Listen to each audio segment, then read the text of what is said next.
ಈಗ ನಾವೇನು ಮಾಡ್ತೇವೆ CM ಅವರು ಇಲ್ಲಿ ಮಾತ್ರ ಚರ್ಚೆ ಆಗ್ತಾ ಇರೋದು, CLP ನಲ್ಲಿ ಚರ್ಚೆ ಆಗ್ತದೆ. ಏನು ಹೇಳಾರ ಹೇಳ್ರಿ? ಇಲ್ಲ no I beg to differ. ಆಯ್ತು, ಏನು ಹೇಳಿದ್ರು ಹೇಳ್ರಿ.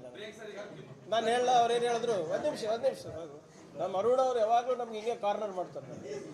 ಅವ್ರೇನು ಹೇಳಿದ್ರು? MB ಪಾಟೀಲ್ ಸಾಹೇಬರು ಸದ್ಯಕ್ಕೆ ಖಾಲಿ ಇಲ್ಲ, ನಾನು ಈ ವಿಜಯಪುರದಿಂದ ಯಾರಾನ ಆಗಂಗಿದ್ರೆ ನಾನು ಆಗ್ಬೋದು, ನಾನು ಸೀನಿಯರ್ ಇದ್ದೀನಿ, ನನಗೂ ಆಸೆ ಇದೆ ಅಂತ ಅಷ್ಟೇ ಹೇಳಿದ್ರು. ಸದ್ಯಕ್ಕೆ ಯಾವುದೇ ರೀತಿಯಾದಂಥ ಯಾವುದೇ ರೀತಿಯಲ್ಲಿ ಆ ಕುರ್ಚಿ ಖಾಲಿ ಇಲ್ಲ ಅಂತಲೂ ಹೇಳಿದೆ. ಅದು ಬಿಟ್ಟೇ ಬಿಟ್ರಲ್ಲ ಎಲ್ಲ ಪಾಪ. ಅದೇ BJP ಕತ್ತಿಯಿಂದನೇ ಅವ್ರು ಆಗಿಲ್ಲ ಮಿನಿಸ್ಟರು.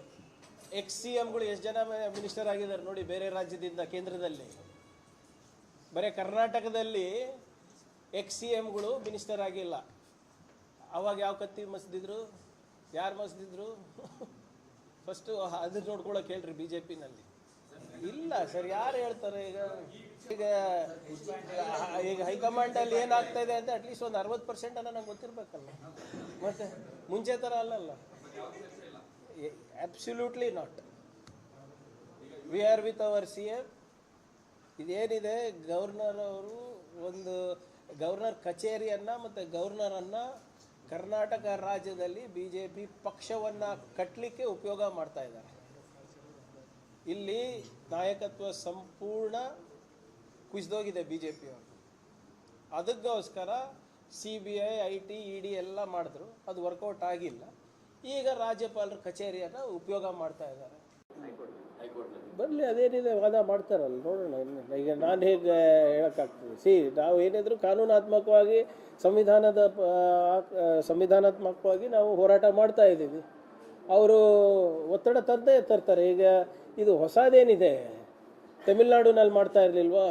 ತಮಿಳ್ನಾಡಿನಲ್ಲಿ ಗವರ್ನರ್ ಅವರೇ ಗವರ್ನರ್ ಸ್ಪೀಚಿಂದ ಹೊರಗೆ ಹೋಗ್ತಾರೆ. ಕೇರಳನಲ್ಲಿ ಗವರ್ನರ್ ಅವರು ರಸ್ತೆನಲ್ಲಿ ಪ್ರತಿಭಟನೆ ಮಾಡ್ತಾರೆ. ವೆಸ್ಟ್ ಬೆಂಗಾಲ್ ಗವರ್ನರ್ ಅವರು ಪೊಲೀಸ್ ಕಮಿಷನರ್ಗಿಂತ ಹೆಚ್ಚಾಗಿ ಆ್ಯಕ್ಟಿವ್ ಆಗಿ ಅವ್ರು ಕೆಲಸ ಮಾಡ್ತಾರೆ. ನಿಮ್ಮ ಜಾರ್ಖಂಡ್ನಲ್ಲಂತೂ CM ಅವರಿಗೆ ಯಾವುದೇ ಕಾರಣ ಇರಲಾರ್ದೆ ಒಳಗೆ ಹಾಕ್ಬಿಟ್ರು. ಸುಪ್ರೀಂ ಕೋರ್ಟು ಚೀಮಾರಿ ಹಾಕ್ತು CBI, IT, ED ಮತ್ತು ರಾಜ್ಯಪಾಲರ ಕಚೇರಿ ದುರುಪಯೋಗಕ್ಕೋಸ್ಕರ. ಅರವಿಂದ್ ಕೇಜ್ರಿವಾಲ್ ಅವ್ರ ಜೊತೆ ಏನು ನಡೀತಾ ಇದೆ?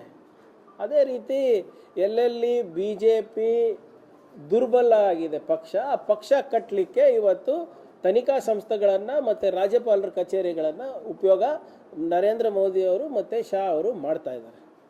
ಇದರಲ್ಲಿ ಯಾವುದೇ ಸಂದೇಹ ಇಲ್ಲ. ಈಗಲೇ ತಮ್ಗೆ ಗೊತ್ತಿರೋ ಹಾಗೆ